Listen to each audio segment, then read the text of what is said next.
Alright, this is your second podcast for your force and friction centers. This podcast is going to solely focus on friction. You'll focus on gravity later. What friction is? Hopefully all of you have heard friction, maybe friction between a friend or friction from rubbing your hands together when it's cold. But what friction is, it's a force that results whenever two surfaces are rubbed together, such as your hands being rubbed together to create warmth, or two sticks being rubbed together to create fire.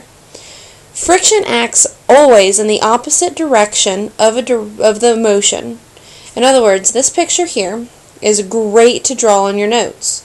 If motion is going one way, friction is going to be acting the opposite. In other words, friction is the force that tries to stop motion. It's what keeps us from sliding across the floor like we're on ice. It keeps us to the ground and keeps us sticking. So, what causes friction? If you look at this surface, there are actually tiny, tiny little bumps on all surfaces. It doesn't even matter if the surface looks smooth, like your tabletops. If you look close enough, you can actually see little bumps and ridges, similar to this picture here. These bumps get stuck on each other when two surfaces are rubbed together. When things get stuck together, they have this kind of sticking sensation. That's what keeps them from sliding around or falling on your face. There are several types of friction that we need to discuss. The first one's called static friction. Static meaning not moving or not changing, not like the stuff you get out of your dryer. Static means stuck, not moving.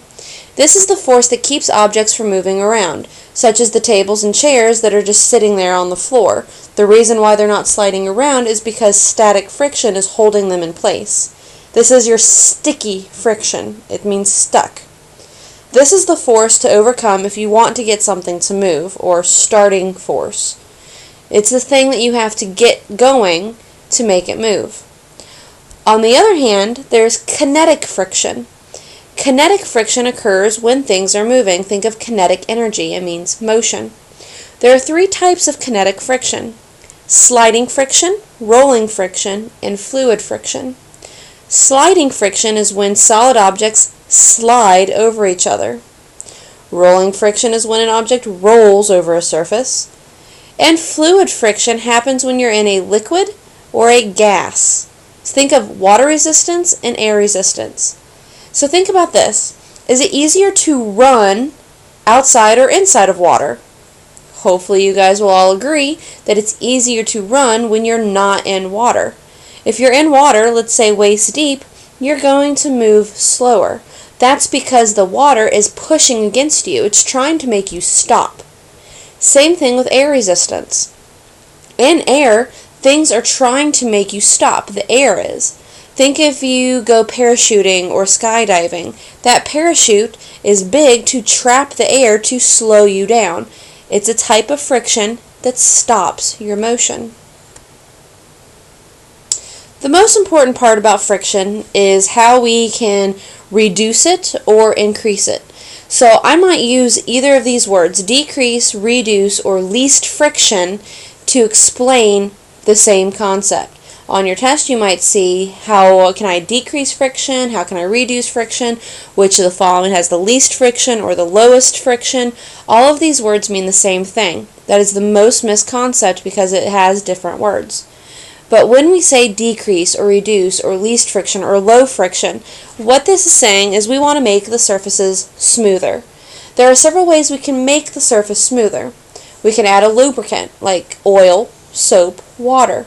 We can all agree that if we slip in a pile of oil, it's going to make the surface a lot smoother and we're going to slip. We slip because there's no friction for us to grab onto. Same thing with water on the ground. That's why you need to clean up the water so you don't slip and fall. Ice is another surface that is really smooth. They have very little ridges, so it makes it slippery so you can fall. If the door handles are squeaky, we put this WD-40 on it. It actually reduces or smooths out the surface and makes it easier for the door to move because it's less friction.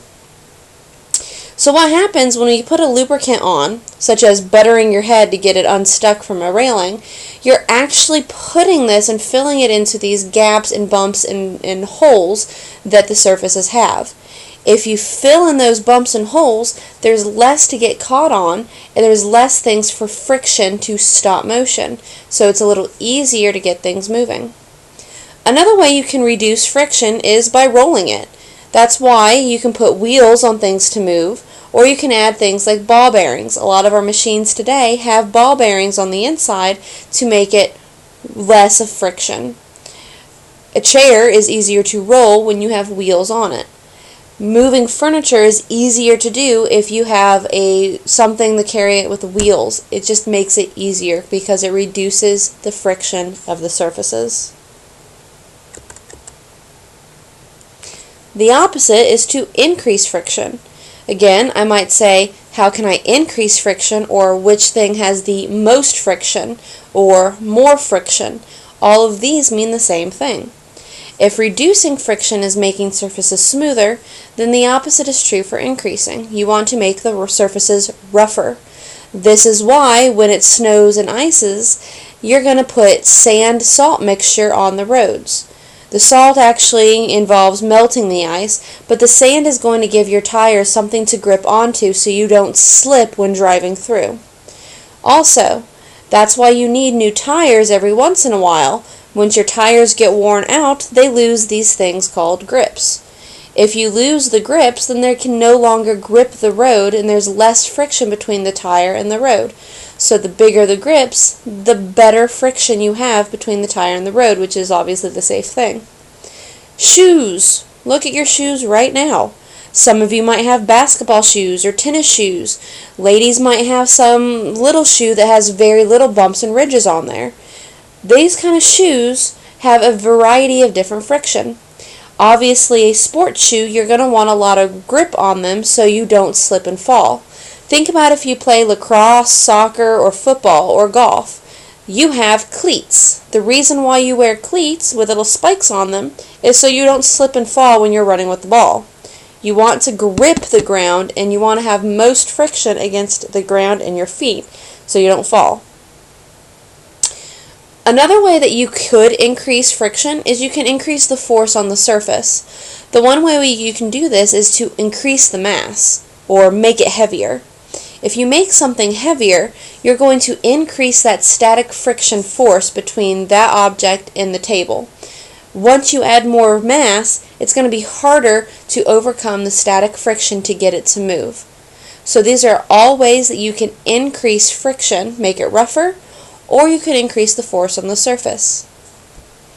What you will do now is you will now read The Magic School Bus Plays Ball and fill in the following questions related to the Magic School Bus story.